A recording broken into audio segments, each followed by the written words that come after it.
TPCC కార్యవర్గ కూర్పుపై ముమ్మరంగా చర్చలు జరుగుతున్నాయి. గతంలో పీసీసీకి జంబో కార్యవర్గం ఉండేది. 100 మందికి పైగా సభ్యులతో గత కార్యవర్గం కొనసాగింది. ఈసారి సభ్యుల సంఖ్య తక్కువగా ఉండే అవకాశాలు కనబడుతున్నాయి అంటున్నారు పరిశీలకులు. ఈ దిశగా టీపీసీసీ చీఫ్ మహేష్ కుమార్ గౌడ్ కసరత్తు చేస్తున్నట్టు తెలియవస్తోంది. ఈ క్రమంలోనే సీనియర్లతో కూడా ఆయన భేటీ అవుతున్నారట. కార్యవర్గం కూర్పుకు ఇప్పటికే ఎంతో ఆలస్యమైంది. అన్ని జిల్లాలకు సామాజిక వర్గాలకు తగిన ప్రాధాన్యత ఉంటుందా? పాత కొత్త నేతల మధ్య సమతూకం కుదురుతుందా? ప్రజాస్వామ్య పాళ్ళు ఎక్కువగా ఉండే కాంగ్రెస్ పార్టీలో అసలు ఇది కుదురుతుందా? Let us watch the story.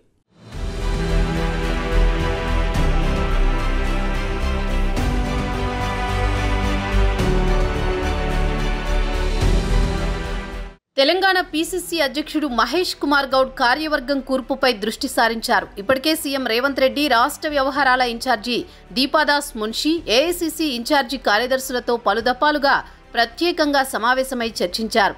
పాత కార్యవర్గం కమిటీలన్నీ రద్దు కావడంతో కొత్తగా పీసీసీ కార్యవర్గం ఏర్పాటు అనివార్యం కావడంతో వీలైనంత త్వరగా పూర్తి చేయాలని నిర్ణయించారు. రాష్ట్రం ఏర్పాటైనప్పటి నుంచి ఇప్పటి వరకు పార్టీ బలోపేతానికి పనిచేసిన నాయకులకు కార్యవర్గంలో ప్రాధాన్యత ఇవ్వాలని ప్రాథమికంగా నిర్ణయించారు. రాష్ట్రం ఏర్పాటైన తర్వాత మూడో పీసీసీ అధ్యక్షుడు మహేష్ కుమార్ గౌడ్. దీంతో సీఎం రేవంత్ రెడ్డికి పార్టీకి చెందిన కార్యకలాపాల బరువు బాధ్యతలు తగ్గడంతో పాలనపై పూర్తిగా దృష్టి సారించారు. అదే మాదిరి పార్టీ పరమైన విషయాలపై మహేష్ కుమార్ గౌడ్ పూర్తిస్థాయిలో దృష్టి సారించారు. నేతలకు ఎప్పటికప్పుడు దిశానిర్దేశం చేస్తున్నారు. పీసీసీ అధ్యక్షుడిగా బాధ్యతలు స్వీకరించినప్పటి నుంచి మహేష్ కుమార్ గౌడ్ జిల్లాల పర్యటనలు కూడా జరిపారు. గాంధీ భవన్కు మంత్రులు వచ్చే విధంగా చర్యలు తీసుకున్నారు.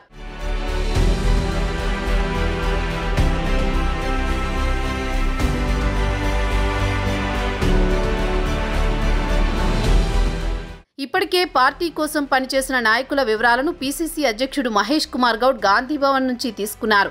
రేవంత్ రెడ్డి పీసీసీ అధ్యక్షుడిగా ఉన్నప్పుడు, అంతకుముందు ఉత్తమ్ కుమార్ రెడ్డి పీసీసీ అధ్యక్షుడిగా ఉన్నప్పటి కార్యవర్గాలకు చెందిన పేర్లు, హోదాలతో కూడిన జాబితాను తెప్పించుకున్నారు. వారిలో గడిచిన 10 ఏండ్ల కాలంలో పార్టీ కోసం పనిచేసిన వారి జాబితా కూడా ప్రత్యేకంగా సిద్ధం చేశారు. గాంధీ భవన్ వర్గాల సమాచారం మేరకు పీసీసీ కార్యవర్గంలోకి ఉపయోగపడే స్థాయి కలిగిన, పార్టీ కోసం చురుగ్గా పనిచేసి ప్రభుత్వంలో ఎలాంటి పదవులు పొందకుండా ఉన్న నాయకులు 100 మందికి పైగా ఉన్నట్లు తెలుస్తోంది. కార్యవర్గం లేకుండా పార్టీ కార్యకలాపాలు కొనసాగడం సాధ్యం కాదు. దీంతో వీలైనంత త్వరగా కార్యవర్గాన్ని ఏర్పాటు చేయాలని రాష్ట్ర నాయకత్వం నిర్ణయించింది. ఇప్పటికే చాలా ఆలస్యమైందని పార్టీ శ్రేణులు చెబుతున్నాయి. ఇప్పటికే సిద్ధమైన జాబితాలో చురుగ్గా పనిచేయగలిగిన నాయకులను ఎంచుకోనున్నారని తెలుస్తోంది.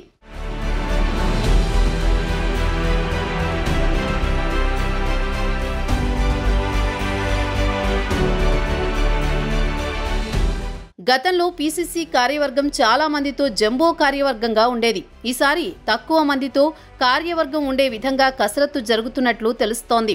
ఎలా అయినా కార్యనిర్వహణ అధ్యక్షులు 4 కానీ 5 కానీ నియమించాల్సి ఉంటుందని ఆ పార్టీ వర్గాలు చెబుతున్నాయి.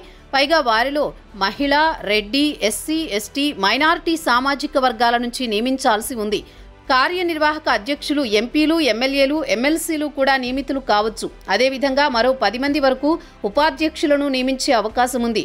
ఇక ప్రధాన కార్యదర్శులు, కార్యదర్శులు సంఖ్యాపరంగా గతంలో మాదిరి కాకుండా ఆ సంఖ్యను కుదించాలని మహేష్ భావిస్తున్నారని సమాచారం. పీసీసీ బీసీ సామాజిక వర్గానికి కేటాయించడంతో కార్యవర్గంలో ఇతర సామాజిక వర్గాలకు పెద్దపీట వేయనున్నారని తెలుస్తోంది. ఒకవైపు మంత్రిమండలి విస్తరణ కూడా వాయిదా పడుతూ వస్తోంది. మంత్రివర్గంలో 6 ఖాళీలున్నాయి.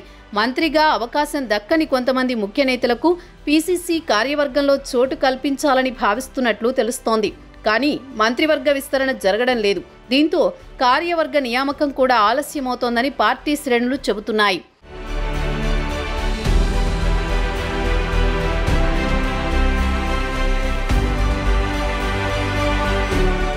ఏది ఏమైనా త్వరలోనే పీసీసీ కార్యవర్గాన్ని ప్రకటించే అవకాశం ఉందని పార్టీలో చర్చ జోరుగా సాగుతోంది.